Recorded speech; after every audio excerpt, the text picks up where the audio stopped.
Well, this week, thousands of people will be welcomed to George Floyd Square to mark 5 years since his murder. But after Floyd's death, not everyone was welcome at the corner of 38th and Chicago. For more than a year, barricades blocked traffic and police from entering what became as a no-go zone. Tonight, we speak with two officers working to break down the emotional barriers that still remain. 5 days a week. Hello. Good morning. How are you? On 38th Street, you'll see these two officers patrolling the streets. Hello. To some, it might seem like a typical day on the job. Say hi and we can try to help what we can. All right? But for the people familiar with all that happened here 5 years ago, it's anything but.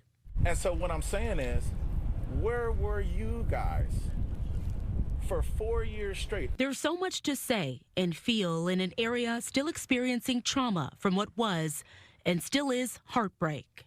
I have not been able to sleep because I'm worried about my business. Sure. Okay, I got 4 kids. Yeah. One's 24, one's 15. Yeah, I live right there and just got robbed the other day right here, so, and almost killed.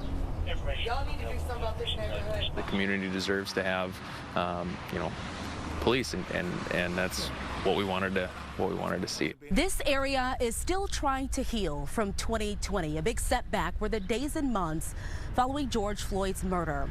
Many tell me parts of this street were considered a no-go zone, simply a place where police were not allowed to police, so the community had to police themselves.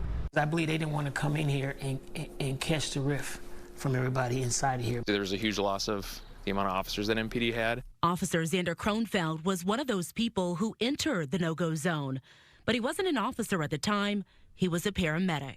So there was just a huge need that I saw, because there's a limit when you're on an ambulance. You can't necessarily go into some of these situations to help people, and that was frustrating because I wanted to be able to do that. When the ambulance couldn't come through here, they was telling us to bring the bodies down there to them because they wouldn't come here without a police presence. I can appreciate when things are going crazy and there's not cops to respond. And there were plenty of times where I was on the ambulance and I'd ask for cops, and they'd say, nope, there's no cops. Even when the ambulance was asked for it. Ready? His experiences at George Floyd Square inspired him to join MPD in 2021. Now patrolling what he calls uncharted territory, he's transparent about his experience. You'd have families coming up and be like, please, can you just go in there? And I did go in some of those situations, even though there weren't police that were available.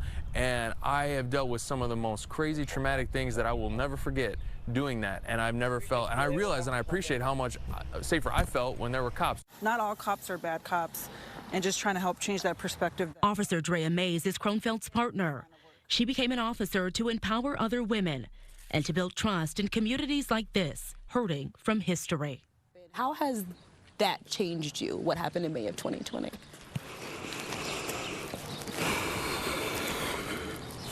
I would say it changed me in a sense, not that it's really changed me, but just being more open to how people are feeling, what people think, and really truly listening to them and their concerns. And we saw that time and time again firsthand.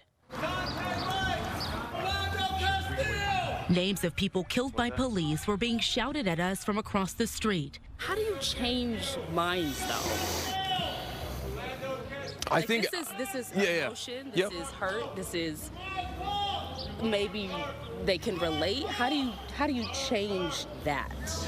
If you can, or how do you? Again, as an individual, I just have to focus on what I can do as an individual, and by and large, like I said, in my experience, it's just being open to having a conversation with someone and acknowledging whatever experience that they had. Experiences here are different, but the frustration the same. I want to apologize for that because it is frustrating, and it hurts me to know that you're hurting. Every day with compassion and clarity. It was nice to meet you, too. Officer Xander and Mays are working to rebuild what was lost and what some feel was never built here in the first place. It's good to see you again. Time. How have you been? You know, it's been 5 years. Trust.